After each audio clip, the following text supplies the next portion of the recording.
We have here today an entrepreneur, a CEO, and a doctor as well. I always keep forgetting the doctor part. But Dr. Vadim Polikov is a serial entrepreneur. He's started and sold numerous companies. He's currently the CEO of League of Legends. Legends of Learning, sorry. Legends of Learning. I was just playing the game, that's what But Legends of Learning. And it's a DC startup, so we got to support all our DC companies. But also they create, they have a database of educational games for science for grades 3 through 8. But he's also invested in over 20 companies. So he's been on both sides of the table where he's fundraised himself, but also evaluated pitches for his money. So I couldn't think of anyone better to have more insights into the fundraising process, which as an entrepreneur happens to be my least favorite part of the process. But he's going to help us learn how to find more money and pitch better. So without any further ado, Dr. Vadim Polikov.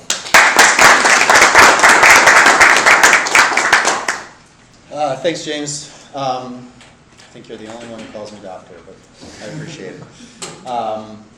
So fundraising is such a really big topic that we'll have to narrow it down a little bit for the folks in the group. So I told James I think it would be useful to have a longer Q&A portion of the session so that we cover the specific things you're interested in, because we could talk anything from, why you want to raise money or don't want to raise money, through angels, friends and family, VCs, private equity, bank, IPO. Like, we could do any part of that whole process.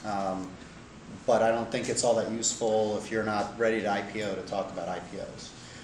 So a lot of this, I hope, will be driven by you guys in terms of what you're interested in. I'll give you a brief background on myself. My educational background is as an engineer, biomedical engineer, and I do have a PhD, which is why you keep calling me doctor. I never used it other than to be called doctor. I started a business early on doing language editing for researchers around the world. So if you're a researcher in China or Brazil or Germany and you need to get your research published in an academic journal, you're going to be publishing it in English because that's what the language of science is around the world, but you don't speak English all that well. So you got to write up this article in English, so it's going to be broken English. You're going to send it to the journal. They're going to kick it back and say, I'm sorry, we can't accept this because it's got broken English in it. And so you're going to have to do a lot of work to get that article in a good shape, and you're probably going to be submitting it to a lower tier journal than you would otherwise submit it to. And so our service was we found graduate students, postdocs, and professors in the US who would read those articles, change the language without changing the content, which is really important. So we would clean up the broken English into native English, and then that researcher could then publish their research in the right journal and save an enormous amount of time and effort and money doing so. So started that, grew that to right now it's I think the largest in the world of its kind. I'm not involved in it anymore because I sold it, but it's got about 250 employees down in North Carolina. It's a fantastic, profitable business. It was started without any funding, and so it is a really good example of a kind of business that you can start and you shouldn't take funding, that you shouldn't go out and raise money. And a big thing that you should really consider is, do I really want to raise money? Is this a good idea? Or is this the kind of business that doesn't require upfront capital, and therefore I get to keep 100% of my company rather than only a portion of the company since I'm going to be giving it away to investors? So I kind of know that way of building a company, and then I sold that business and reinvested it into starting a company called Astrum Solar, which was a residential solar company based here in Maryland, but we had offices up and down the East Coast in California. And That was a very different kind of company. Rather than graduate students and professors and postdocs reading academic articles, this was electricians and roofers and drivers and salespeople and marketers and inventory and solar panel installation. So we grew that to be one of the largest in the country. We had around 300 employees when we sold it to Direct Energy, which is a large energy conglomerate that kind of took it and did their own thing with it. And then once I sold the company, I stayed at the parent company for a little bit, and then I left and did angel investing, which is where I got the opportunity to look at lots of other people's companies. And I had some ideas that were percolating in my head. I wanted to try them out in kind of a low-risk way. But in the meantime, I thought it would be really good to kind of understand the ecosystem in the area, in the DC and Baltimore area. And a really good way to do that is as an investor, because you see companies, you hear pitches, you see what's being done, you see the kind of talent, and where talent is really strong, where there's holes in talent in different areas. And my friend and I invested out of a fund that we raised, so we ended up investing in about 20 companies in the Baltimore, D.C. area through a variety of angel groups, and sometimes outside the angel groups as well. So one of the ideas that I had been percolating that I had been interested in was in educational games. I grew up playing games like Civilization and SimCity and Where in the World is Carmen Sandiego and Math Blasters, and I love those games, and I'm a history buff today because I played Civilization. So I thought, why isn't this being used in schools more? It gets people really excited. It actually teaches kids in a way that a lot of the textbooks can't teach.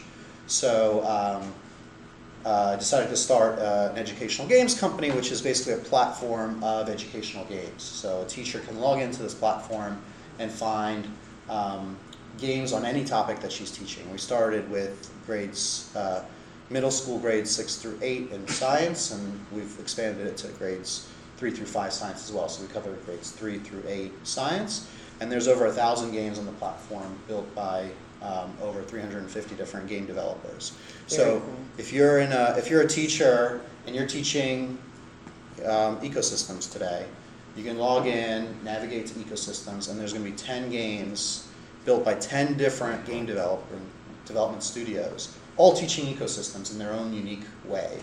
And so depending on the kind of students you have as a teacher, the amount of time you have, what you're trying to accomplish, what grade level your students are at, you can pick one or more of these games, put them into a playlist, and launch it to your class.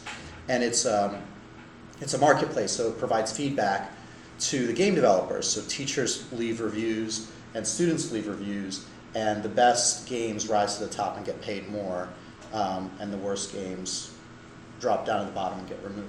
So it's an ever-evolving, constantly improving platform for teachers to use in the class. So right now that's still in startup mode. We did raise a lot of money to start it, so that's an example of when I believe it was a good idea to raise money, because we couldn't go to teachers and say, we plan to build this really large ecosystem of games, but we've got one on there now, and it teaches Newton's third law. When are you teaching Newton's third law? Oh, in 6 months? Okay, well, we'll get to you in 6 months, right? We have to come to the teacher with this platform that teaches everything that they're teaching, and so we have to put that investment up front in order to build it out. So there's no way to do it without spending a lot of money up front to get it built out, and then go to the teachers and say that you have a fully functional system. So that's an example of when using funding is worthwhile. And so we raised money from angel investors and some institutional investors who invested as angels, which means that they knew us, they trusted us, but they weren't investing out of their own funds. I could talk about all these different distinctions as well if you guys are interested. So, so where I have experience that I'm very happy to share, I'd love to hear your questions, hear your thoughts, is how to start a business with funding or without funding, whether to take funding or not. At what stage do you take funding from different kinds of investors? How does that funding work in terms of giving away equity or ownership stakes? I mean, it's not quite like what you see on TV. It's quite different than that.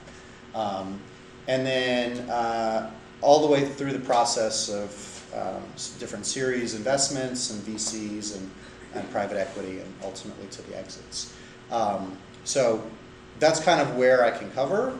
And I want to, with that as background, I kind of wanted to start to get a sense of what you guys are interested in. So let's start with show of hands, just so I know what you guys are working on. Who is working on a business and does not intend to raise money? Okay, that's good. That's great. For now. For now. Okay. Who here is working on a business or a business idea and does plan to raise money but hasn't yet? Okay. Who here is working on an idea or in an organization, maybe early stage, that has raised some money, friends and family or angel? Yeah. Okay. And then, has anyone had experience with venture capital money coming in? Anyone interested in that? VC, I didn't get it coming in. Huh? I asked for it, but I didn't get it coming in. Yeah, that's all right. I'm interested in it. Okay. I'm interested in where to start with seed capital. Okay. All right, so it seems like most of you are in a relatively early stage, so this is, we can focus on that stage of investing, focus on kind of friends and family and angel investment side of things, and if we want to go further down the line, we can do that as well.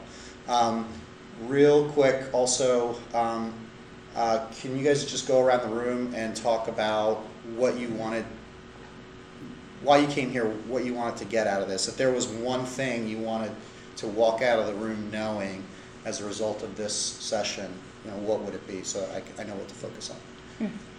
Hi, my name is Carla. I didn't join you guys in the kitchen, but nonetheless, my name is Carla, and I'm a resident here in DC. I have the idea of several ventures and in the e-business space. Right now, I'm at the point where I believe that I know what I want to do, and I don't have a business plan yet. However, I have been working on business models, and I believe that I'm at the stage where I would like to continue networking with individuals in the coding and engineering, web development, not web development, but app development, software development, to get a prototype going. And also focus on the needs of seed capital and start looking at that. So you want to focus on the seed capital piece? Yes. Okay. How about you? What do you want? What's the one thing you want to get out of this? One thing. I was sort of an in-between when it came to whether I did or did not want to raise capital. I guess I have a project that been working on for about 4 years. I'm passionate about it, and I'm wondering if it should just sort of stay kind of a passion project, or if there might be more there. Because I've done all of the development myself. I have apps on the App Store. I have more idea for more. They're actually educational games. We talked a bit earlier about it, but it's specifically for the sort of K through second grade band, and that's something I think is niche but very important. And so I'm just kind of not sure if that's something that should just sort of remain a niche and something I do on my own, or something that could be larger. Hey, I'm Showing. What I'd like to get out today is I'm currently I've been bootstrapping a startup for the past 4 years, just like Andrew, and it has came a long way. And I'm at a point where I feel this is a really viable product, and I started building it myself. You know, spending. I'm gainfully employed with the government, and I'm about to you know, make a career change because my contract will be out end of this year. So I have two choices. I could either continue to bootstrap while looking for another job, another full-time job, or continue bootstrapping by myself, or I could take the leap and you know, get seed funding so I could work on this full-time. And I would like to know what, you know, when is the right time to, you know, take the leap and not like rely on like because you need like still money to, you know, pay the servers and pay all the fees that is associated with running a company. So it's not profitable, and it probably won't be until I have a, you know, an MVP, which I'm building, but there's, you know, a lot of time commitment associated with it. So I want to know how do you make that decision and when do you take the leap? Okay. Yeah. And the stories are awesome, and actually, like, I want to talk to you guys afterwards. Oh yeah, there's a but. 5 minutes per person. We're going to be here for a really long time. So just do like, you know, the one thing you want to get out of it, and we can go around the room pretty quickly, and then I'll dive into the specific areas. I mean, yeah, I'm currently working with Kevin here on a VR game, and video games are a terrible place for people to actually want to invest until you're almost ready to release it, and then somebody wants to just take all your money. So that's how investors work. A sense of how what's wrong with that? A sense of the different ways funding might work for, like, I don't know if you would call it even early stage, but like it's a different kind of product. So yeah, I'm actually from an angel perspective hat. I'm actually evaluating a game studio right now. Yeah, it's not easy to raise money for a game studio, but we can talk about that. Yeah. All right. Let's Okay, hear. sure. My name is Michael. We do have a startup company. We've already had our initial rounds. Mhm. So we're working on one more round that will enable us to get to market. It's a platform, Mhm. not education. And How much has been raised so far? less than 50K. Okay. And next round is $3 million. And, So this coming round that you're trying to raise for is $3 million. And, Is it from angels or from VCs? Not VCs. Potential angels and also potential industry professionals. Okay. So we talked to some folks who are in the industry, some recently retired, and some potential companies that are in that industry. So it's media technology. Okay. And, we've already reached out to a number of. So what do you want? What do you want me to focus on?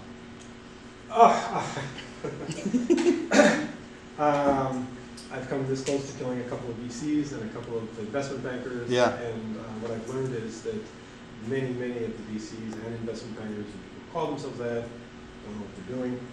So what I figured out very quickly is it's really, you've got to be careful and see, you've got to check out who you're talking to. Uh-huh. So I'm just curious to see what everybody else is dealing with, and if you want to talk later, happy to. You know, so far what I figured out is if you have any doubt, walk away. Yeah, it's a good idea.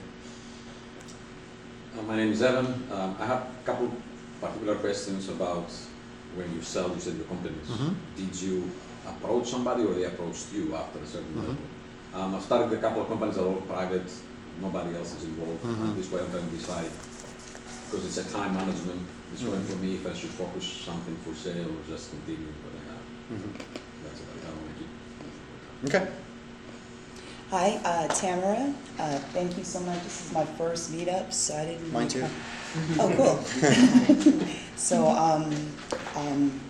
specifically, how do you pitch an idea that is educational and it's entertainment based as far as game shows? I think it's a passion project, as Andrew defined it. And I've been doing it for a really long time, but I want to do it better, Okay. with All right. impact. Sounds good. James, do you want to? Yes, I'm an serial entrepreneur who's raised money in the past, but is just exhausted from the process. And so my question is now, if I hate pitching and don't want to ever pitch again myself, what is the right way to find fundraisers, and what is the proper compensation package for those people? Is it all based on results? You raise $1 million, you get to keep 10% or something like that, or what recommendations do you have for getting third-party fundraisers? Okay, I'm going to start writing these down because I can't remember. So this is spaces. Third-party This fundraisers. is 1, 2,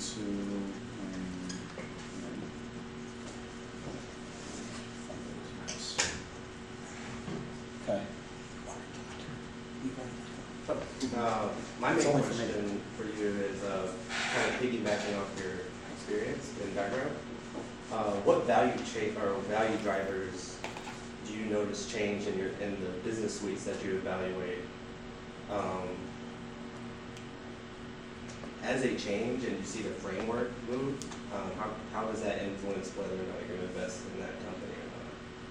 Because if we're looking to raise capital, well, Yeah. you're kind of doing that for other companies too. Well, I'm in the past as an angel investor, I've invested the capital. I haven't been the fundraiser for other companies, for example. Okay. So, can you restate your question? Because Sure. or what you wanted to get out of it? I want to see how much capital do you believe is necessary if you see a business suite changing and evolving? Okay. So how much to raise? Right. Okay.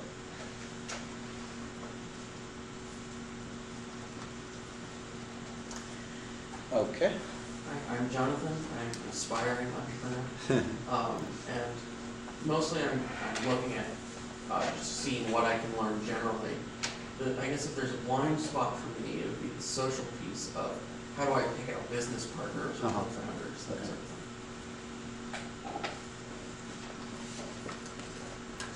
Okay. Kevin, being moved by startup Woo. as an engineer, I would just like to find out what are some signs that these startups absolutely know what they're doing or have no idea what they're doing. Like some big warning signs that hey, they know what they're doing when it comes to funding, or these guys have no idea what they're doing when it comes to funding. You should not do it. Actually, I guess what's your personal evaluation formula for what you invest in? Okay. My secret formula.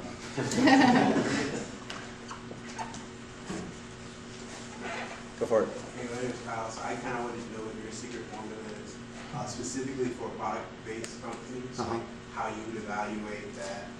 Then I also wanted, the second question is, if you invested, what control would you expect over the process, the product, the features, the execution? And I guess the third thing is, you said you sold your companies, and I'm wondering if you were doing things at the conception of that led to you being able to sell your companies, or after having sold your companies, there were things you wish you had done.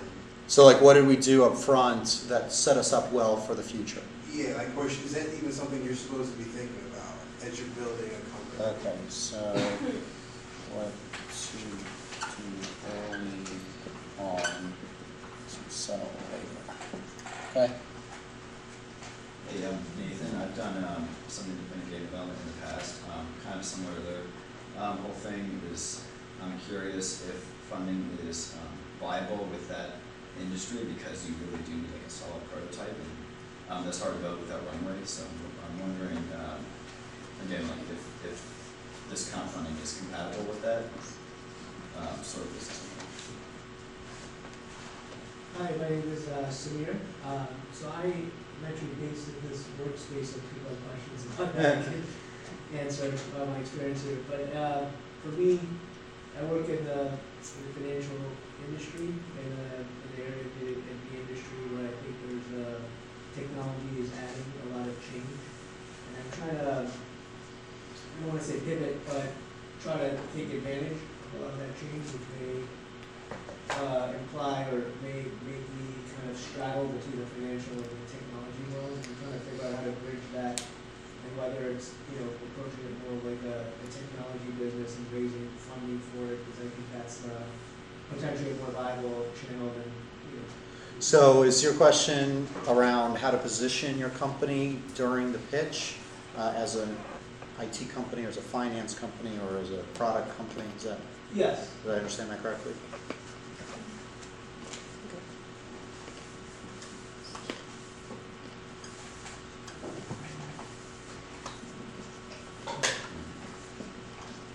Okay. These are notes for myself, by the way. You're not supposed to be able to read this. Is this going to be your next book? Yeah. Yeah. Well, that's why they're videotaping me. Well, good afternoon. My name is Carlos, and I pretty much came into learn something new, and I surround myself by people that think differently than where I'm at. I'm a Marine, and I recently just got here. I've been here for like 2 months, and I just have to start something. I'm very ambitious, and I like to get things done. So once I get the idea, and I'm sure I'm gonna execute. All right. Well, suck it in as much as you can. Did you say you're a Marine? Yes. Thank you for your service. It's a job. Hi, my name is Luis. I work in government now. Want to move into starting my own business and have experience with grant application, grant writing, and I'm just trying to figure out what is the type of deliverable you bring to doing a pitch to. Okay. So what do you want me to look like? Is it a business plan? Like I've done grant applications. Is that a skill that I can pivot to pitching to VCs or what have you? I know many entrepreneurs who use your service. All right. Last but not least. Yeah, my name is Peter. I'm a local Washingtonian. I've been DoD contracting for the last 20 years. And basically we started a company on media and design. And so we're trying to figure out how to navigate through, I guess, proposals and deal with the government DoD space, and how to, I guess, look for grants and also make connections and also see what other skill sets are out there. Okay, so what did you want to get out of this talk? Mainly it's networking, and then also like possibly like figuring out, I guess, where I guess not falling into the traps, I guess the basic traps that like beginning business people start up with. Okay, well, it's a good list. Like maybe giving away too much equity early on? Okay. How much equity to give up? Okay. I'll try to cover as much of these as I can, but this was useful for me to kind of get a sense of where you guys are at. Obviously, there's different stages that people are at, from, I just want to learn, to on early stages of putting an idea together, to I've raised a little bit of money, I want to raise more. This is good. Like, this is where there's a progression. People kind of go through this progression. So I think the best place to start is to just kind of give you guys a sense of the early stage of raising money. Not talk as much about later rounds in VCs, because you'll get there, but talk about kind of the start area. So the very first thing that you really want to dig deep inside yourself and ask is, do you want to raise money for this business? Is this the kind of business that needs money from outside investors? The vast majority of businesses in the US do not need outside investors to get started. Consulting businesses that are going to be local and stay local, businesses that you want to grow to be good enough to provide you with a fantastic salary, maybe support your family or multiple families. These are all great businesses, and they form the vast majority of businesses in the U.S., and they don't require or take outside funding. Now they'll sometimes take bank funding, right? If you want to start a Baskin-Robbins franchise because you love ice cream, you're going to go to the bank and you're going to borrow $50,000 or $100,000. I don't know how much Baskin-Robbins go for these days. And the bank is going to give you that money based on collateral that you provide to the bank, your house, your car, your whatever assets, and they're going to be more likely to loan you the money because it's lower risk for them because you're going through an established company like Baskin-Robbins. So they're not really betting as much on the business model. They're still betting on the entrepreneur, but they're not betting on the business model or Baskin-Robbins wouldn't let you put a store in the middle of nowhere. So the bank will give you money for that, and the bank will give you money for you want to start a new dry cleaning business, a local dry cleaner. They'll give you money based on your assets, and also, hey, I bring a business plan to the bank. There's not any dry cleaners in the area. I need a dry cleaner. Everyone around here needs a dry cleaner. I want to start a dry cleaner. They take a look and maybe look at the business plan, do some back and forth, and loan you the tens of thousands of dollars that you might need to get that started. Consulting businesses where you can charge by the hour or charge by the project are really nice to start without any funding because you are profitable on day one in a way, right? If you are charging $50 an hour for your time and you bill an hour, you get $50. Like there's your time went into there, but you didn't need outside capital to get that done. You got to hustle to get the deal and to get the job, and then do a good job and build up a referral base. And so consulting businesses are really nice to start without any capital. And like I said, most small businesses that start in the U.S. do not require outside capital. The kind of businesses that that we all hear about that take venture capital dollars are the world-changing businesses, the ones that you can imagine will grow to be huge. And the reason why you need a business that can grow to be huge is because the investor has a lot of risk that they're taking to invest in your business, and they know that in their portfolio of deals that they're going to invest in, many of those deals will go under. Many will fail. And so if, let's say, this is where I draw things up here, let's say that you have a portfolio of 10 deals, and 1 in 10 is going to make it, and 9 out of 10 are going to fail. Just really simple numbers, right? 1 in 10 is going to make it, 9 in 10 are going to fail. How much does the one that makes it have to return for you to make your money? 2x, 3x, 10x. 10x. Minimum of 10x, right? Okay, so if you're starting a dry cleaning business and you need $100,000 to get it started, and you go to an investor and say, hey, could you give me $100,000?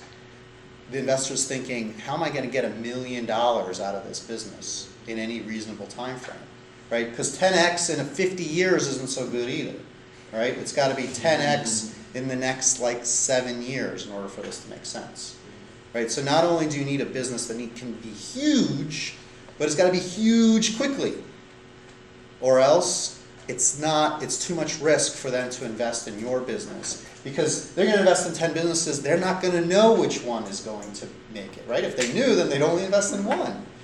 They don't know which one's going to make it, so they have to have every single business in their portfolio have the potential to provide a 10x or more return. And so when I'm looking as an investor at your business, and you say, look, Vadim, we got this great business. I guarantee, I mean, there's so little risk here. You're going to make 2 times your money next year. Why wouldn't you do that? And I'm thinking, yeah, 2 times my money, that's pretty good, but there's a lot of risk here.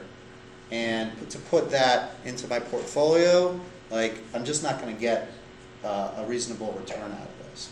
Now, that's true for early stage investors. So the reason why it's true for early stage investors is because there's a lot of risk in early stage investment. You don't quite know whether the company can work out or not, right?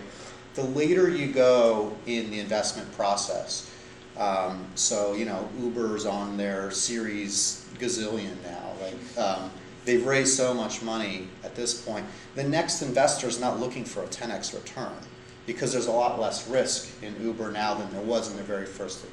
So if that most recent investor in Uber or whatever company that's very mature gets a 2x return, they're going to be really excited. They're going to be really happy about it.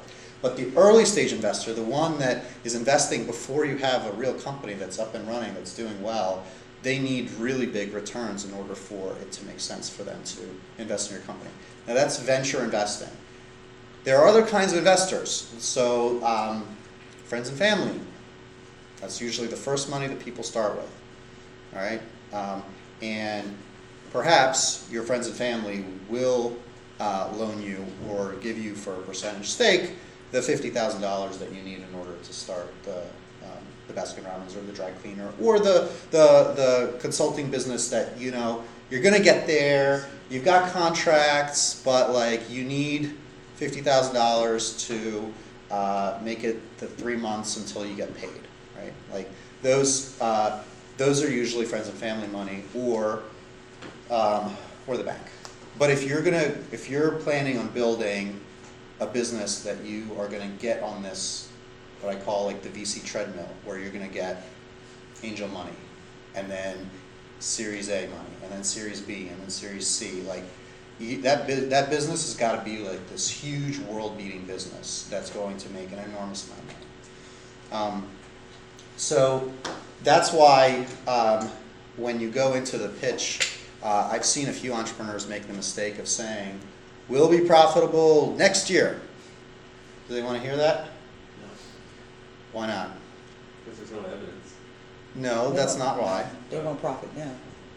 They want, if you're profitable next year, then why aren't you investing in this world-beating business that's going to be growing to be huge, right? So you've got 2 firms. One is Uber, and one is Vadim's car share service, and we both start at the same time. And Uber raises $10 million, and I bootstrap it. All right. And when I bootstrap it, I got my one car. I'm going to make money. I'm going to be profitable right away, right? And as soon as I make some money, I'm going to hire that second car, and I'm going to make some money there, and I'm going to be profitable. I'm profitable the whole time up. Meanwhile, Uber has now raised, $4 billion or whatever, while I'm on my 3rd car, and I'm dead, right? I'm not going to beat Uber. So the point is, if this business can't grow to be really big, and therefore give me my 10x return, I'm not going to want to invest in it. And if there's nothing for me to invest in, like if I can't invest in this huge growth, which means the company's going to lose money for a long period of time, then I'm probably not going to invest in that deal. So those are the kind of deals that angel investors will invest in if they're. That's what I'm familiar with. That's what you kind of hear about when you talk about when you see big name companies raising money from VCs. Yeah. So you mentioned like you want to grow big fast, and you said 7 years. So is that generally like how fast the early stage investor expects a return on investment? Well, it's just It ends up being the average for these funds. They'd love to get out earlier.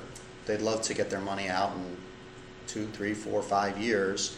But realistically speaking, there's going to be some businesses that make it or don't make it in 5 or 6 or 7, and there's going to be businesses that putter along for quite a long time before they exit. 7 years is kind of like, in the mind of the VC, how long. They don't want to go beyond 7 years, but they know they will. So when you pitch to them, do you give them like a 7-year plan or something? No, because there's this ladder of. This was kind of where I was heading to next, so thank you. So there's this ladder of types of investors and kinds of investments that you follow, starting from friends and family,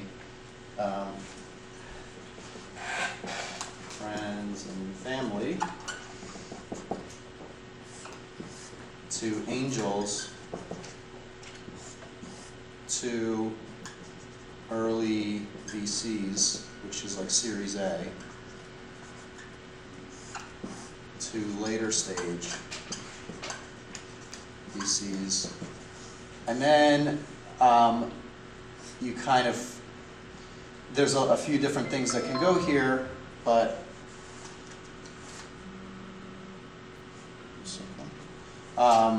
this could be your exit. An exit means you either sell the company or your IPO or something like that. So from here to here, this is, you take less money to more money, and the investors take a lot of risk or very low risk. Okay? So friends and family, you're going to raise, let's say, between 10 and 100K. Right? Like, we've got friends and family who believe in us.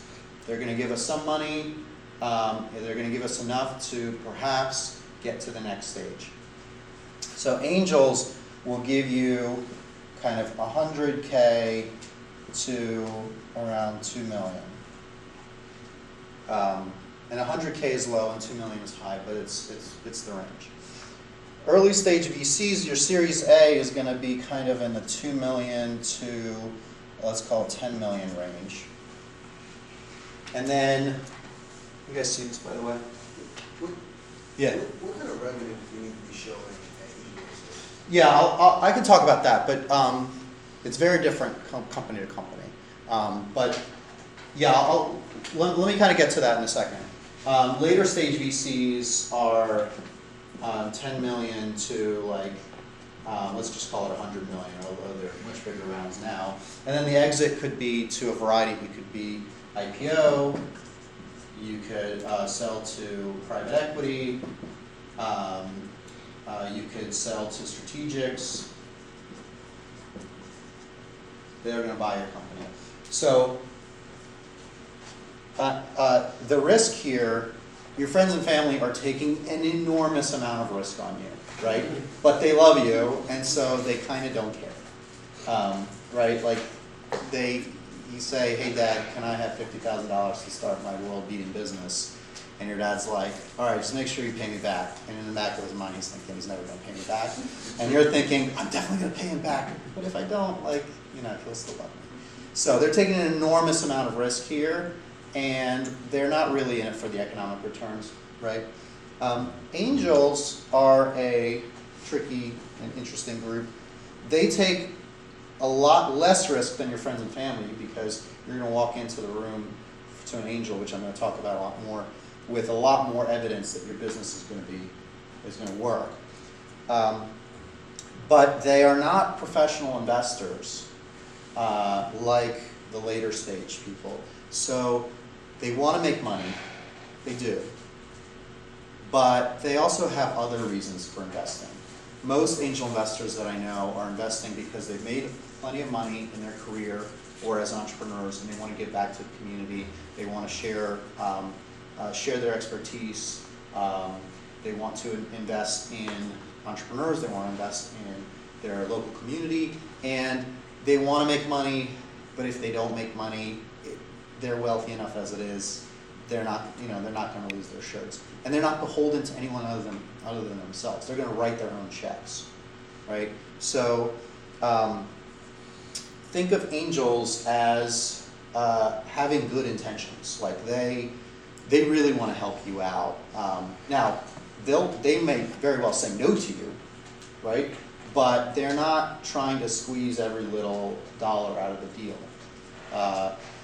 That's not why they're doing it. Now, overall, yes, they do want to make money, so they are going to invest in the deals that make sense for them, and they're going to turn away deals that don't make sense for them. But they are not professional investors.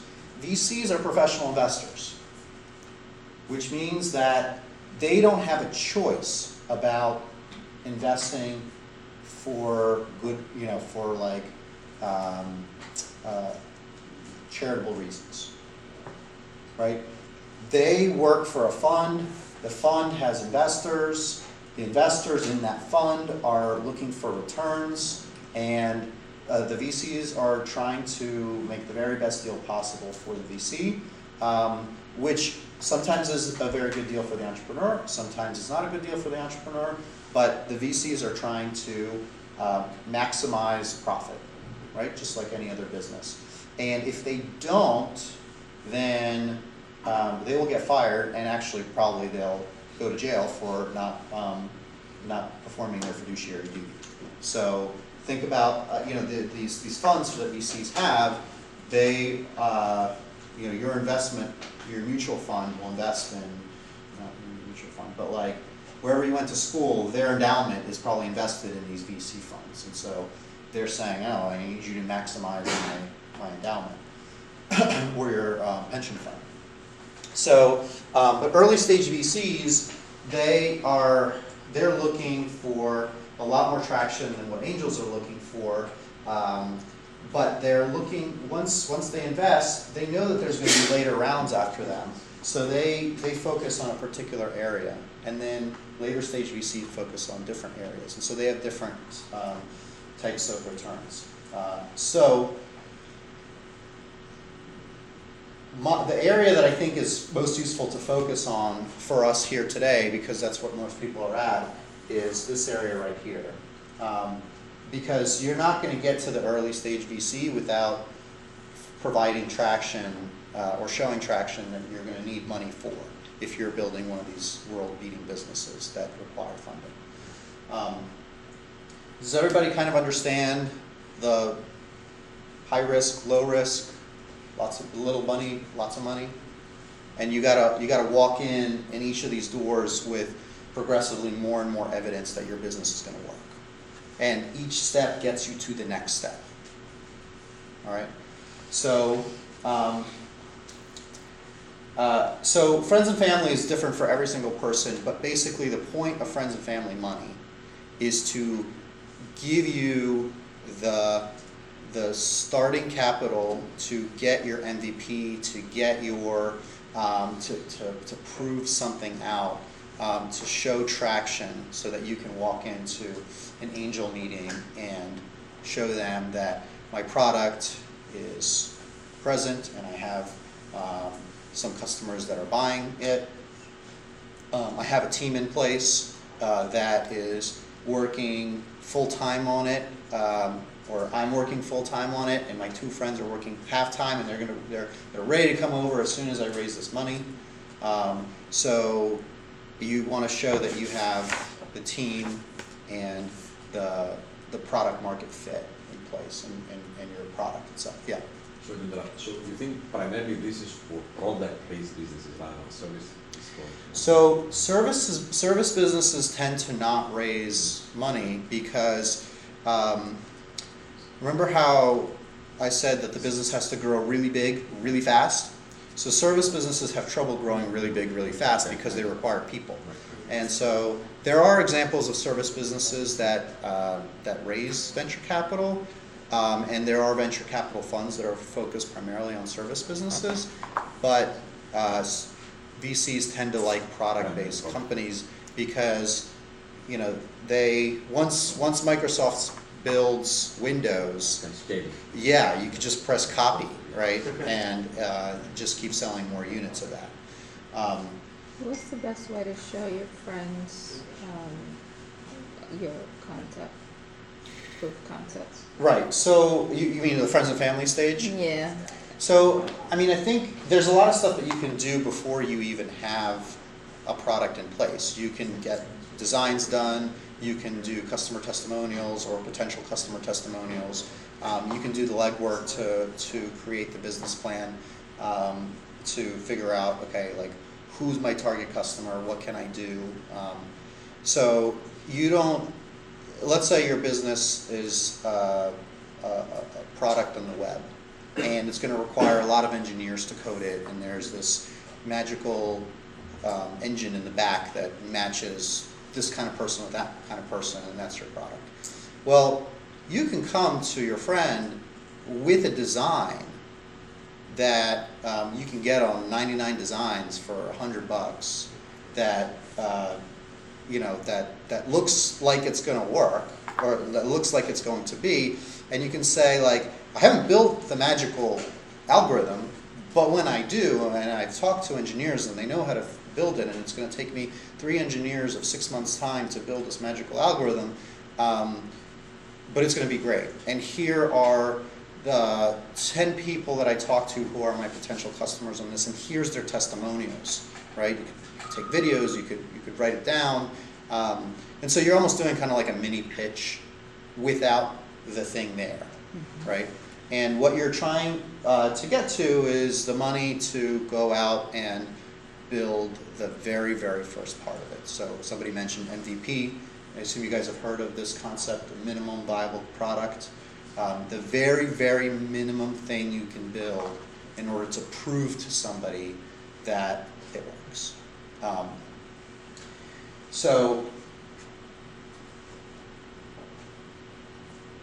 Let's talk briefly about how angels work. So my familiarity with angels is as an angel investor and being part of several angel groups.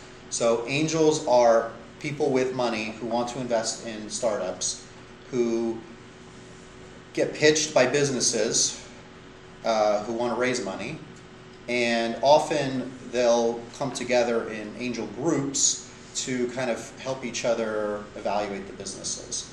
So I was a member of the Baltimore Angels, which is an angel group up in Baltimore, Dingman Angels, which is an angel group out of College Park, and Next Gen Angels, which is an angel group here in DC.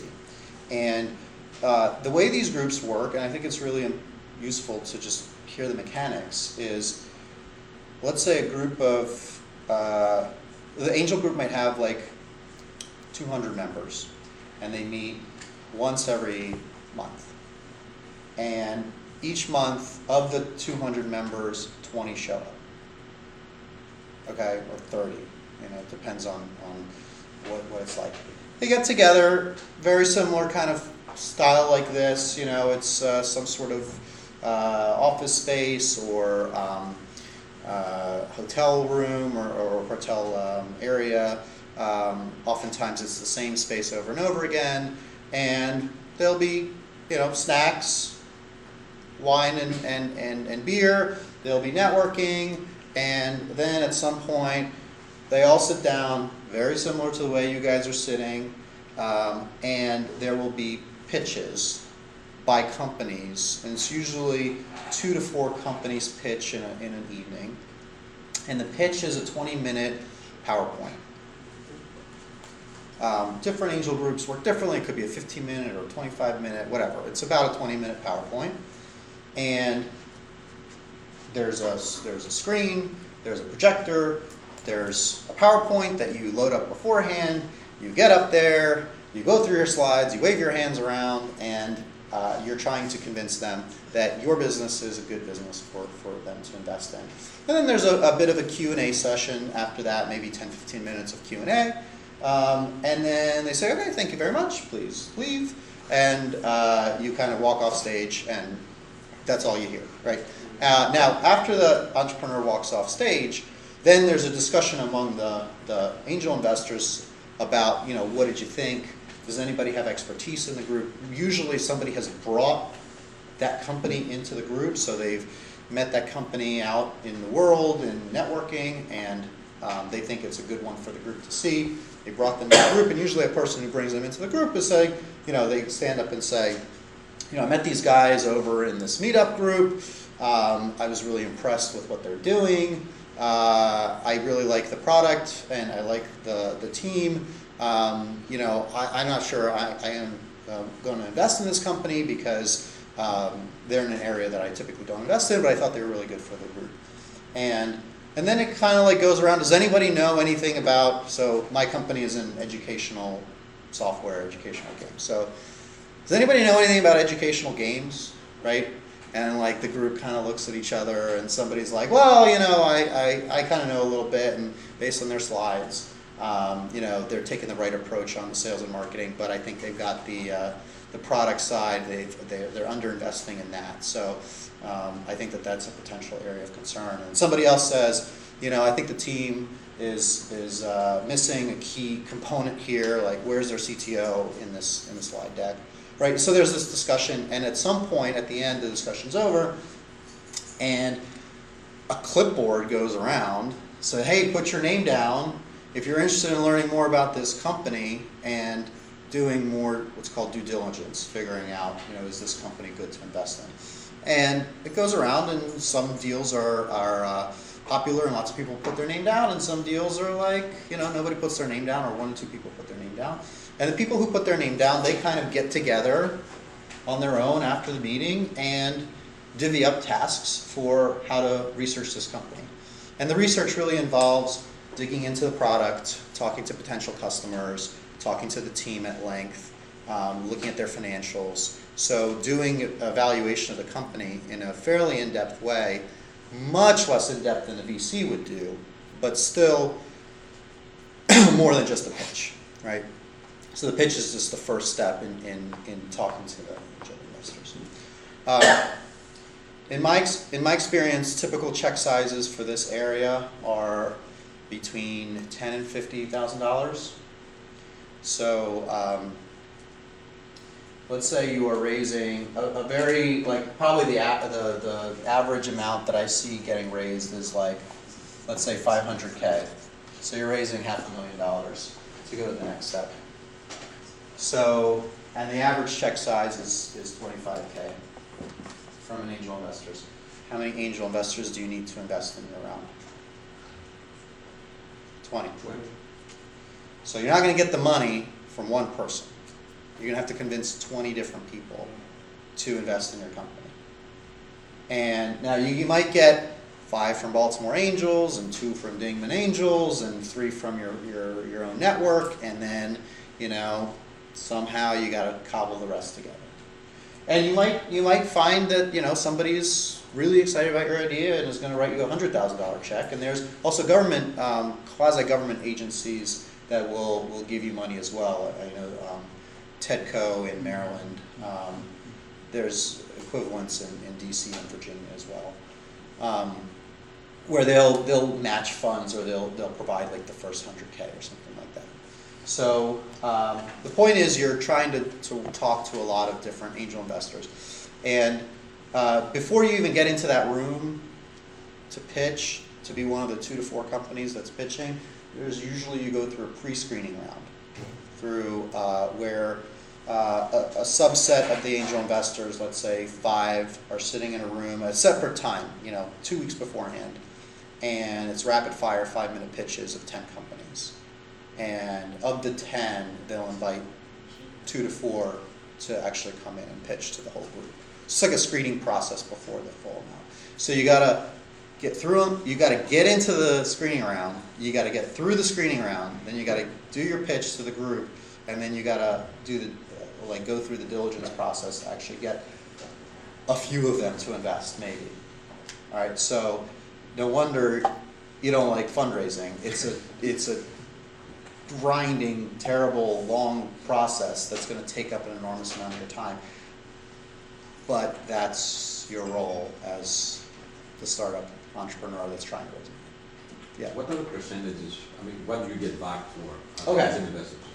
So I don't know anything about friends and family. Yeah. That's like between you and your dad, right? But angels are actually fairly standard in the area. So it depends on the stage that your company's in, but at the end of the day, if you're raising $500,000, most angel deals are in the form of a convertible note.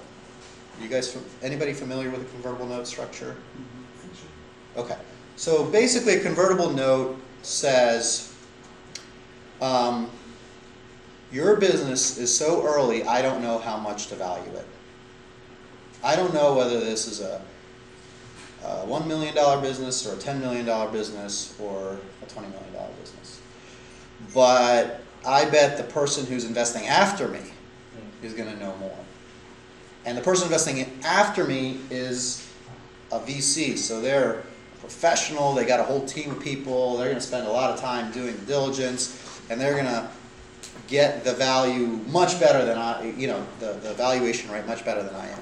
So I'm going to kick the can down the road for valuation, right? I'm not going to value your company, they're going to value your company. All I'm going to do is I'm going to put my place in line and say, whatever they value your company at, I'm going to get a better value because I invested earlier. And so what happens is convertible notes have, it's called a cap and a discount. So discount is what discount to the next round are you going to be investing in. So let's say the early stage VC thinks your company is worth $10 million before they invest any money in. And let's say the discount is 25% for the note. So that means that if the VC is going to invest at $10 million, or they're going to invest for a company that's worth $10 million, I'm going to invest right when they invest at $7.5 million because I'm going to get a 25% discount. I'm going to do better than the VC because I invested earlier. I took more risk, so I'm going to do better than the VC. And the VCs are perfectly fine with that. They don't care. They're looking at the company at the stage when they see it. So there's a discount, and then there's a cap, and the cap basically says if the company is below the cap, ignore the cap. If the company is above the cap, that's what the company will be valued at. So let's say your cap is $5 million. The angel investor or any investor wants to invest at the lowest valuation possible, right? So they can get the biggest share of the company as possible. So if it's below the cap, then you just apply the discount. So if the VC invests and they think your company is worth $5 million or $4 million, the discount plays, and so the angel investor will invest at $3 million because $4 million minus 25% is $3 million. If it's more than $5 million, let's say the VC says that the company is worth 10, then the angel investor gets to invest at the cap of $5 million. All right, so it's a bit of an estimate of what the angel investor thinks the company is worth without really specifying that's what the company is worth. So typical deals are, the most common deal I see is 25% discount, $4 million cap. And this discount can range from 0 to, I've seen it as high as like 35%, and the cap I've seen anywhere from $2 million to $10 million. But this is the most common deal that I see.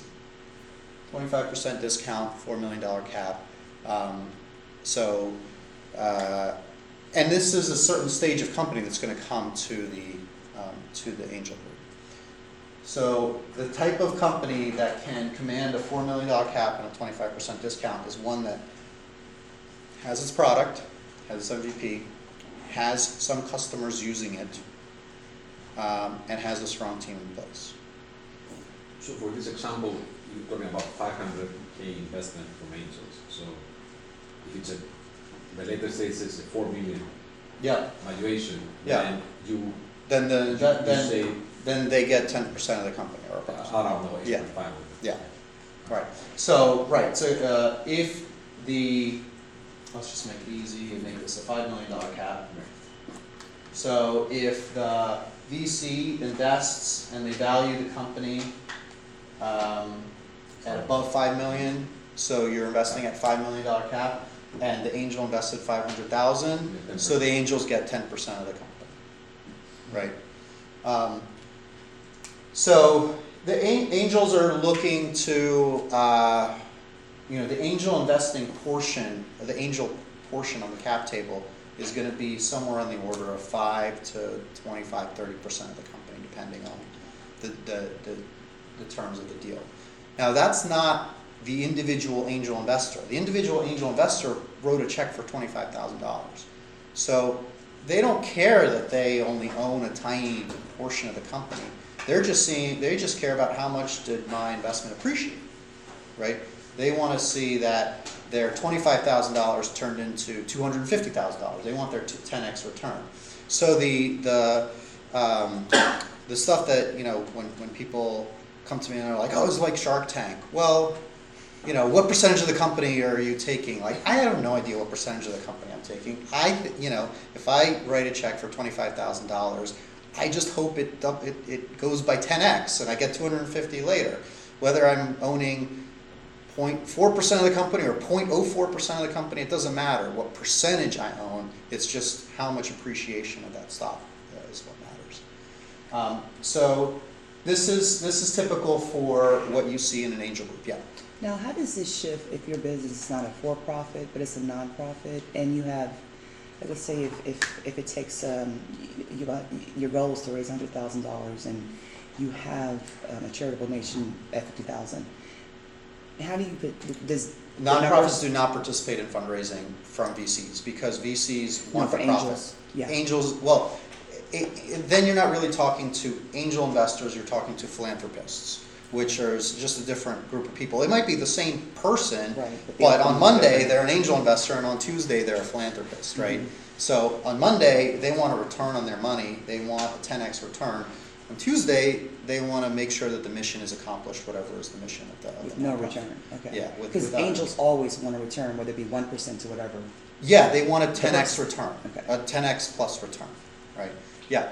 As an angel, do you see a lot of teams with just one member, like the solo entrepreneurs? Typically no, because by the time they reach the angel investment stage and they're raising $500,000, $1 million, they have a product they put together, they have a team that's going to take it to the next level.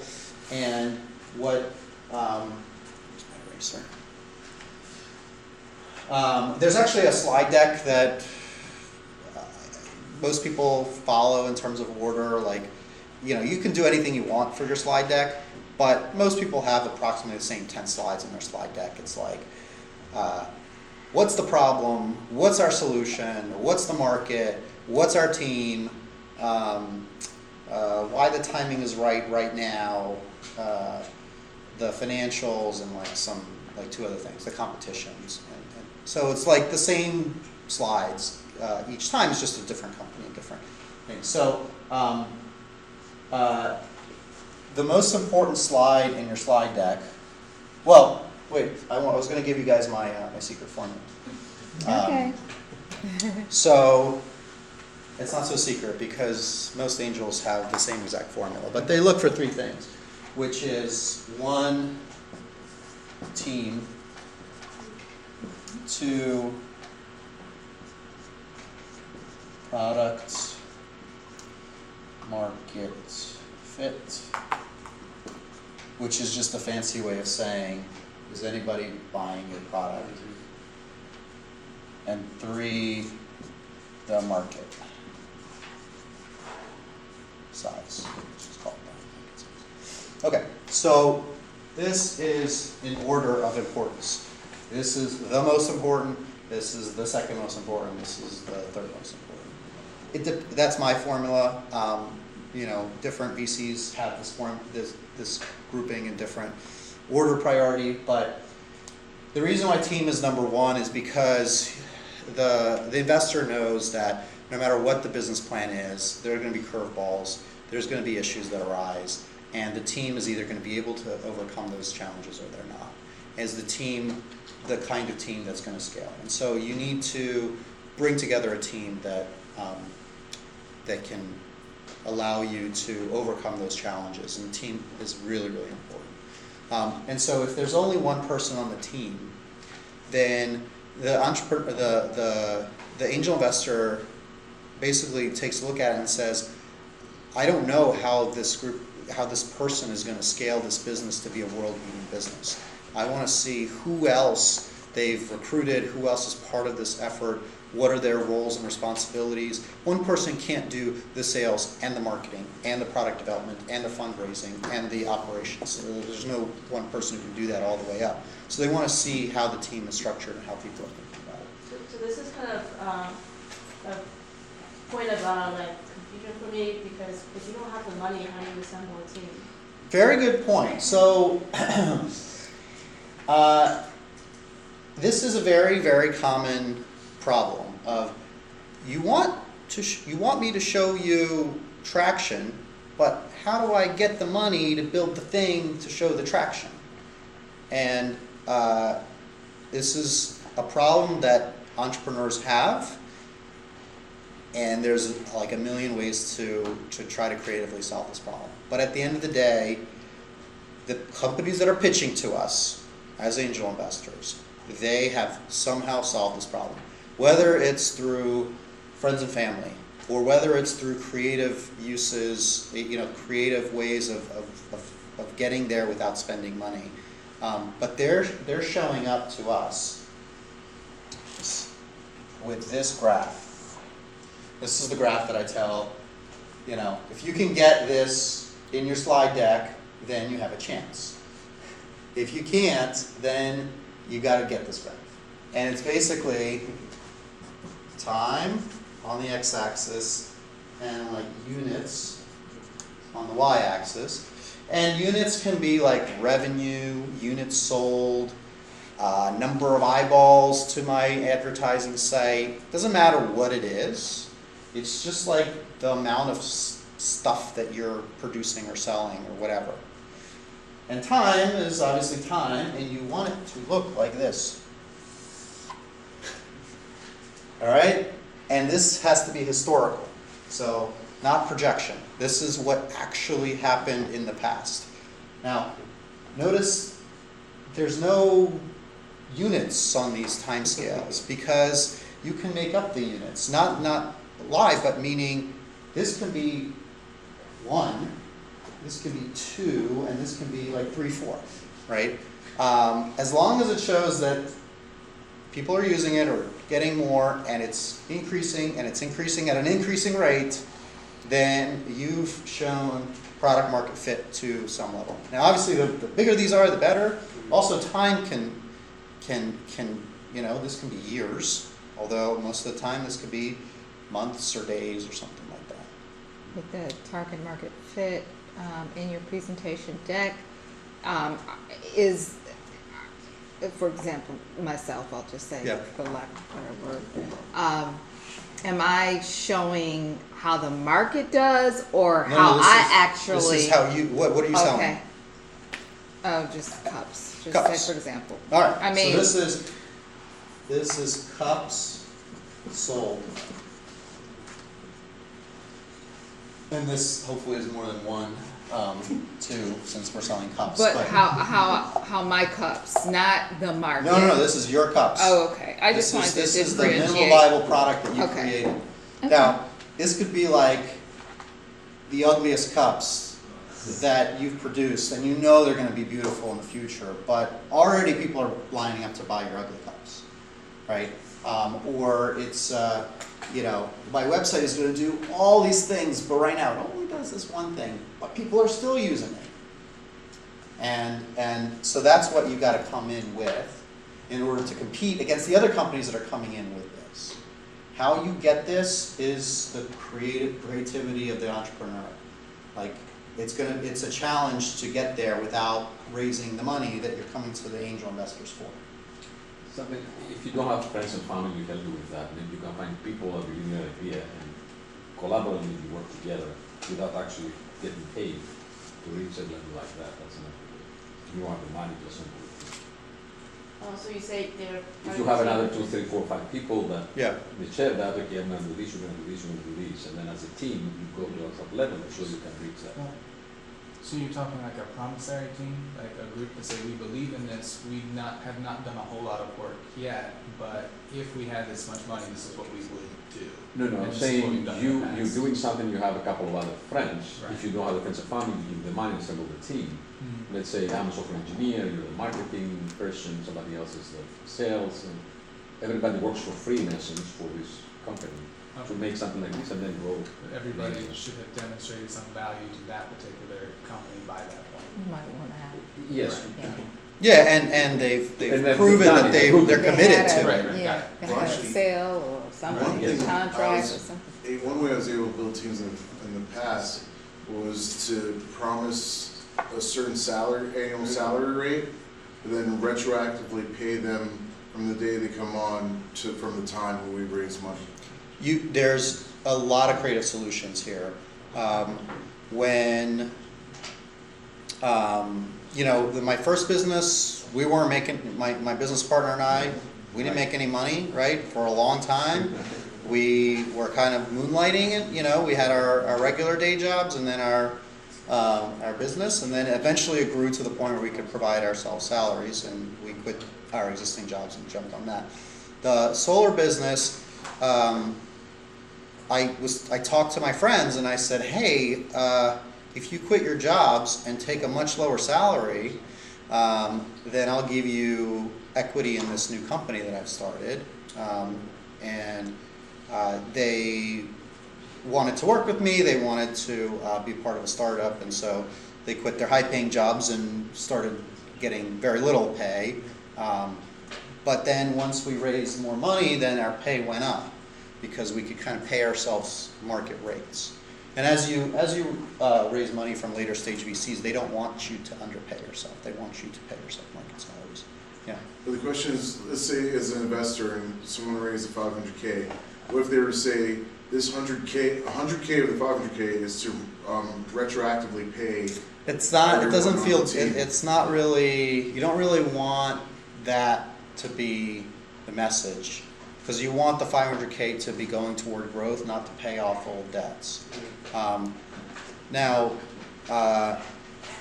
you also want people to be committed to the business that are committed to, for the future. So not necessarily what they've made in the past. Realistically speaking, they survived to that point, right? Somehow they didn't end up on the street. They had another salary, whatever, right? And so now you're starting from scratch here and you are moving forward. So as an investor, I'd be pretty annoyed if it was going to pay off old either salaries promised. But what if that's to save equity? Like instead of giving this person, let's say, 5% equity once we were funded.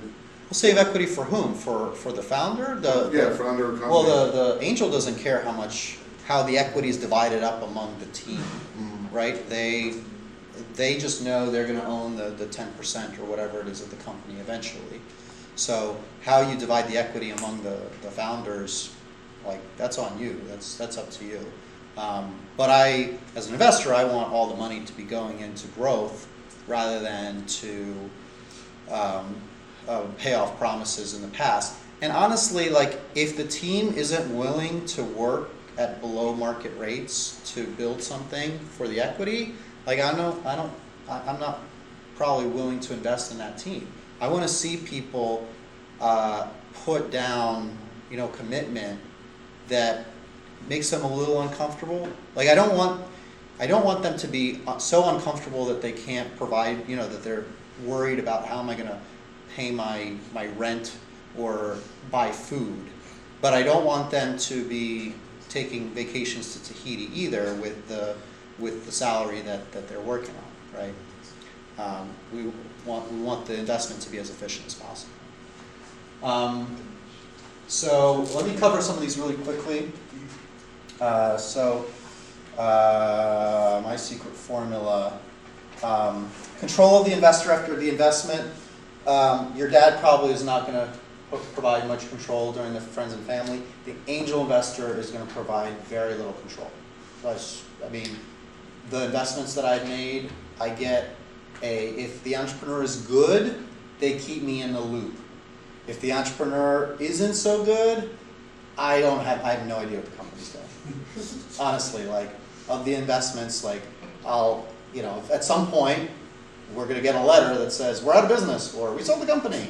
And I'm going to be either sad or happy when that happens, but there's almost no control that an angel investor provides, especially an individual investor. Now, sometimes if you have a lead investor, like you're raising $500,000 and somebody's willing to come in and put $200K of that in, you might give them a board seat. Now, you still control the company, but you might want to give them a board seat. Honestly, you want to involve the angel investors because you're going to come back to them requesting more money, I guarantee it, and you want them to be friendly at that time. Yeah. When you go to those angel pitches, because I mean, the groups like had a board or like advisors, and they like pitch this part of their team. Yeah, people put an advisor slide up. People put. It's rare to see a board of directors, but you'll see advisor slides all the time, basically saying it's social proof, right? Like, Bill Gates thinks my idea is so great, he's willing to be on my advisory board.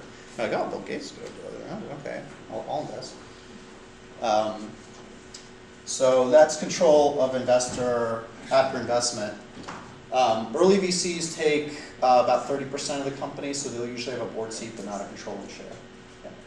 When raising funds, should you ask for the bare minimum you need to accomplish an MVP, or ask for enough to carry you through a bad stretch of business? Like, let's say, like we only need 100K, but let's get 200 just in case we need it for something else. You want the minimum plus a little fat. The more you raise, the more of your company you're giving away. The less you raise, the more of a chance that you're not going to raise enough and you're going to have to go back to the well. So how much you're raising is also a bit of an art, but typically it's between $250,000 and about $1 million at the angel stage. Yeah. So as a strategy, would it work if I was aiming for a little higher and then I end up getting a little less and I know I can still get to market? Is that fair? Yeah, I mean, you could do that, but that's not moving. Yeah, if you're raising $2 million, for example, and you're like, I've got $750,000 committed. You've pitched me on a business model that requires $2 million of investment, and so I'm going to say, well, I'll put mine in once you've got the $2 million lined up. Yeah. Right? And so you've kind of shot yourself in the foot there because you've asked for more than you actually need. What I see more often is you want to kind of raise less and then oversubscribe. So you really want like 750. You raise 500 and you get so much interest that, oh, we're oversubscribed in this round. We're going to go all the way up to 750. Okay, great. Like, there's a lot of excitement here. But hopefully you'll raise the full round. But a lot of times the investor won't put in their money until you've raised the full round anyway. So everyone kind of puts in at the same time. It's not always the case. You'll have different closings of the round, but you don't want to raise too much. You don't want to raise too little. Raise how much you need to get to the next stage. Usually it's about 12 to 18 months of runway that you're raising. Yeah. Sorry, 12 to 18 months of runway. Yeah, so if you have you could do 2 years is great too, but most of the time it's like 18 months. So if you have a team of 5 people that is going to get you to the next stage, you take a look at what their salaries are going to be, plus your marketing costs, your product development costs, and then you see how much that is for 18 months, and it's usually around how much you're trying to raise. And to bring in third-party fundraisers. I do not have experience with third-party fundraisers. I have experience with investment banks, but usually at a much higher level. If somebody is saying they're going to take a commission on your $500,000 raise, like that's, let's just say I've never seen a third-party person pitch in an angel group. So they might be pitching to other people, but not in the like established angel community. What most of the time happens is you bring in a team member who's a better pitch man than you, right? So like if you're not the person who's going to be doing the pitching and the selling and the glad handing, whatever it is, make sure somebody on your team is good at that. And I've seen that happen all the time. The CEO is a technologist, they like to code, they're not an extrovert, they don't like to stand in front of a group of people and talk to them, but the head of sales is, and so that person's pitching, and that's fine. And then later if you get through the pitch, then you sit together over a coffee and the CEO can talk, person to person to the investor, and it's not the same kind of environment. So that's fine as well. So I would try to get somebody on your team who can do that. How much to raise, I think we covered. Signs a startup knows what it's doing. If they can get investment, they know what they're doing. It also you take a look at their investors.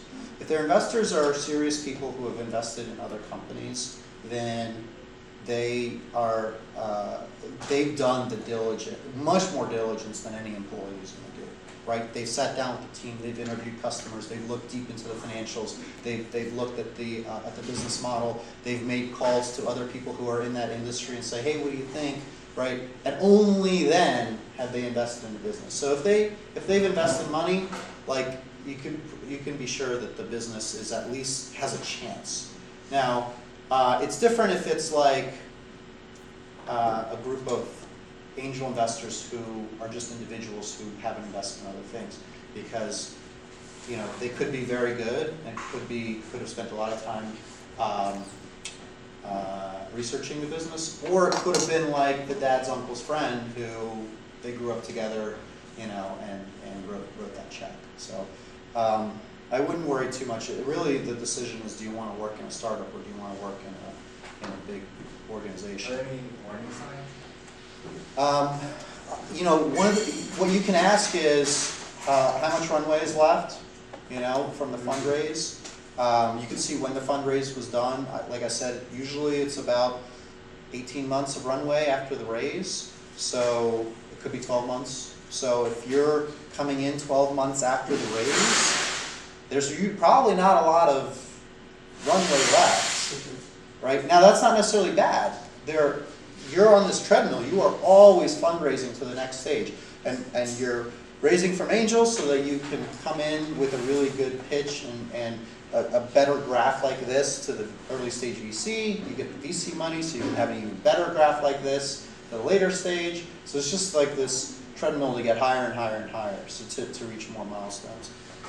So yeah, you can ask questions like, how much runway, when are you raising money next, who are your current investors and why did they invest in the company. I mean, if depending on the relationship, you can ask for access to the investors and talk to them, but they're going to be pretty bullish on the business. They invest in the business. They want you to join. So, all right.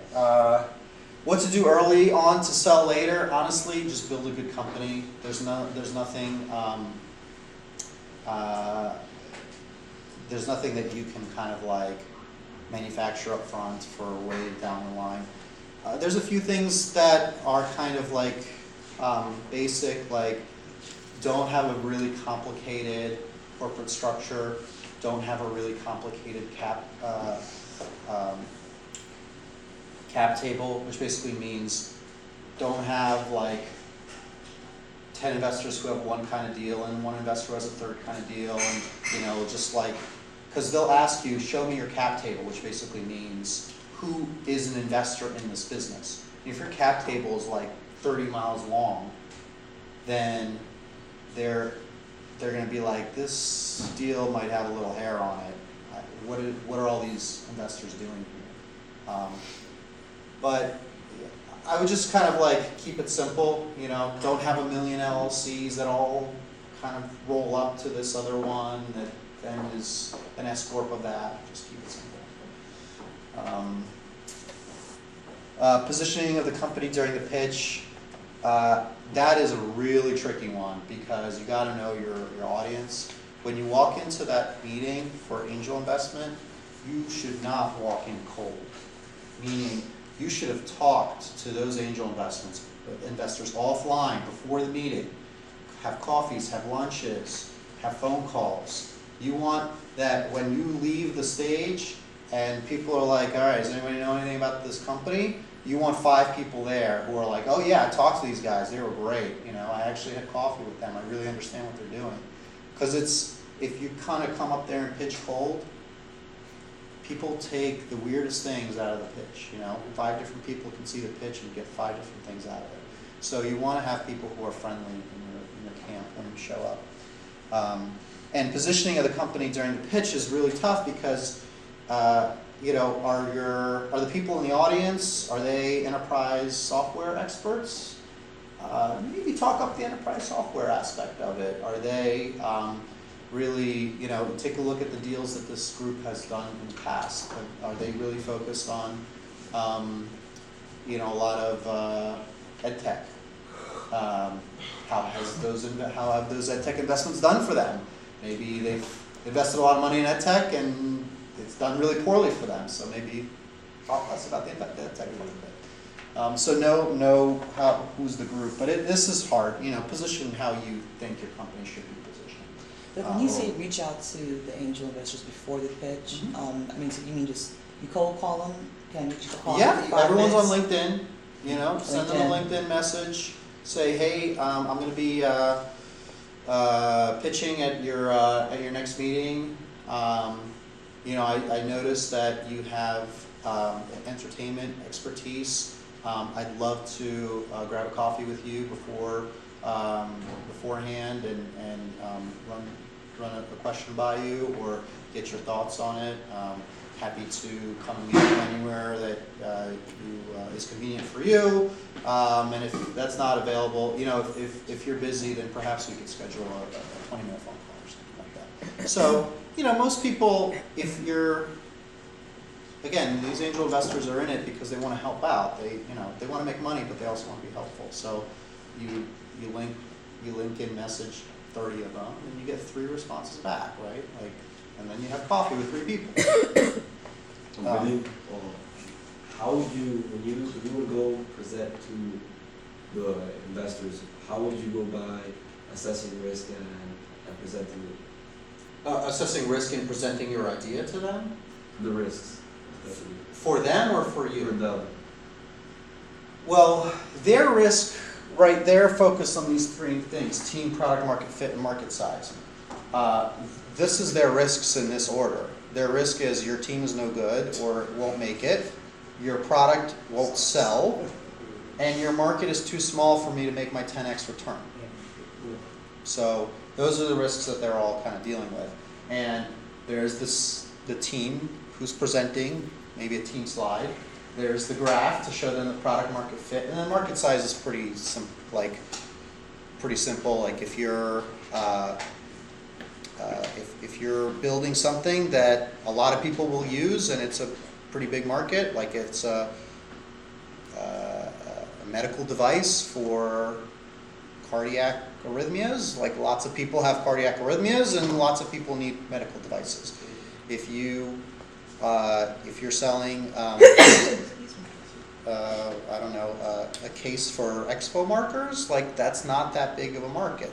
There's a few people who want cases for expo markers, but most of the time people are okay having them lying around. And how do you go by assessing risk? Same way? Yeah, in terms of the entrepreneur? Yes. Your whole life is risky in that, you're quit your job so that you can do this thing, and you have a pretty high risk tolerance if you're going to be willing to do that. So self-delusion? Oh yeah. There's a lot of self-delusion here. Otherwise, nothing would ever get changed. What do you deliver during the pitch? It's a slide deck. Yeah, it's a slide deck, usually 10, 11, 12 slides. If you have a physical product, you can bring in your physical product. But most of the time, it's a slide deck. And then how much equity to give up. as much as you need in order to raise this money. So that goes to the valuation. 100% of a $0 company is still $0. So if you, giving away equity if you really need it is worthwhile. Yeah. Well, then how do you handle future rounds and dilution of shares?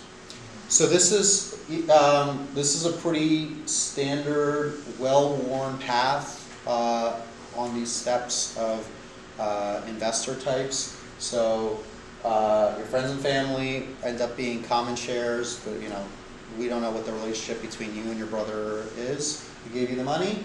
The angel investor invests at this cap and discount primarily. Now, I mentioned this just to back up. This is the most common type of deal. They'll also invest at a valuation. So they'll also say there's other deals that they aren't convertible notes that are actually like, we're investing in this company that's $5 million and we're going to take a percentage of the shares. So if if it's $500,000 that you're raising on a $5 million raise, it's 10%, there. So it can range anywhere from 5 to 30%. These guys take another 20 to 40%. So yeah, your percentage is going smaller and smaller, but of a bigger and bigger pie, right? So you're happy. Like, I would much rather have 10% of a $1 billion company than 100% of a $50 million company, right? And I'm only going to get to the $1 billion company if I give away 90%. But let's say as an entrepreneur, you still want to maintain control. Like, I guess with the Ford family, and it's 25% of Ford, and what, Mark Zuckerberg's around 25% as well? If you're lucky enough to have built Facebook and every investor is running to you to try to invest in your company, you can dictate terms to them. Most entrepreneurs are not that lucky. I certainly wasn't that lucky. So it's a negotiation, right? So if you've got, let's say on the VC stage, usually you'll have one VC or two VCs investing in the company at that stage for your Series A. There's a very big difference between having 0 term sheets, meaning nobody wants to invest in you, and having 1 term sheet. That's great, right? And there's a huge difference between having 1 term sheet and 2 term sheets, because then they're competing for you, right? So you want not 0, you want at least 1, but you really want 2 or more, because then you can dictate, not dictate terms, but it's then a negotiation. Whereas if it's only one company providing the terms, then kind of have to take what they're going to give you, or go out of business. Now, most of the time, if your business is doing well, you'll get more than one. It also depends on how you're valuing your company. So if you say, I think my company's worth $10 million, and you can get 1 term sheet for $10 million, or you say my company's worth $8 million, and you get 5 term sheets for $8 million, you're better off taking the $8 million valuation, because you're going to make it up in terms of control and preferences and other things that kind of make the entrepreneur, cram down the entrepreneur over time. But again, if you're not willing to give up a significant ownership stake in your company and probably ultimate control, then you should not get on this treadmill, because that's where it ends up. It ends up with the entrepreneur, the founder, owning between 5 and 20% of the company if they're lucky, but hopefully of a really big number, right? So that's what the hope is. And if you're good, if you've taken your company all the way up to $1 billion, why would the board or the investors get rid of you? They'd love for you to stay on, right? And if you find that you got your company to $100 million range, but you know that there's a better CEO than you that can take this company up to the next stage, why wouldn't you say, all right, I'm going to step aside, become the chief creative officer or the chief strategy officer or whatever, and bring in that other CEO who's going to take your company from 100 million to $1 billion, right? So I wouldn't worry too much about the long term, how much am I going to have at the end of it all. or what kind of ownership stake or what control it is. If you make it all the way to here, to the IPO, you know, it's very rare that you actually, the founding team has a more than 20% stake in it at that point. Yeah. Do you have any perspective on using AngelList to connect with angels and raise money? Yeah, well, you know, people do it all the time.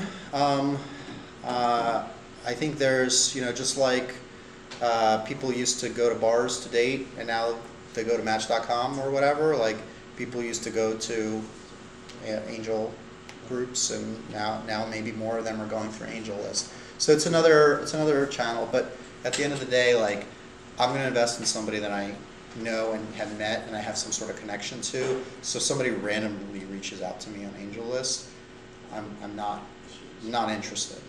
You know, I have enough people who I know locally who are pitching, rather than somebody out in Minnesota who has a business.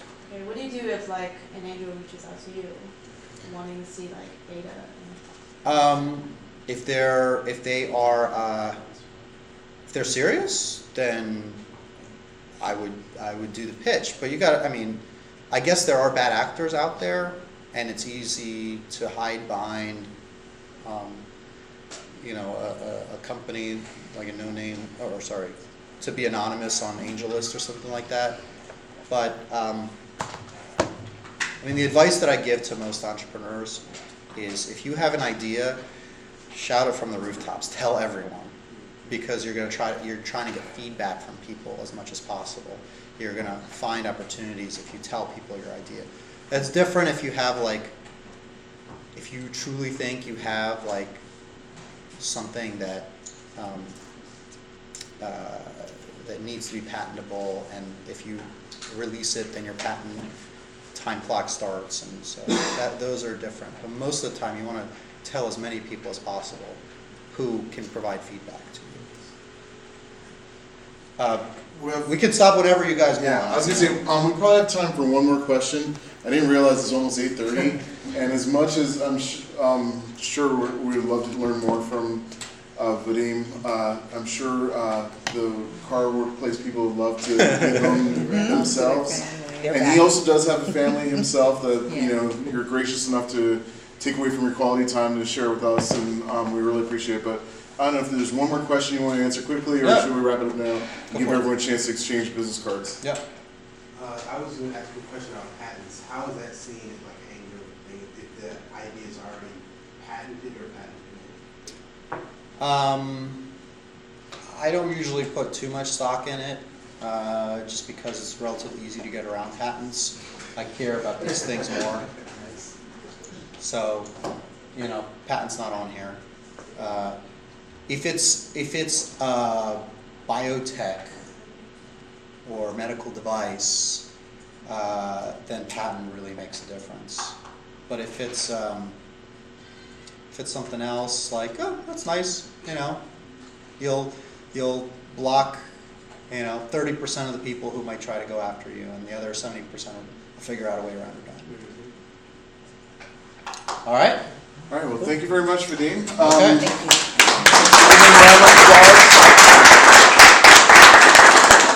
We'd also like to thank the car workplace people, Jennifer and Lisa. Thank you very much. Sorry for running over time. But thank you very much, everyone, for coming out. I hope you have a lot to take away from this, and hopefully you'll get funded at your next pitch. So thank you for coming out, and have a good evening. Thank you. We approach you via LinkedIn. You're welcome. Although I'm no longer investing, so.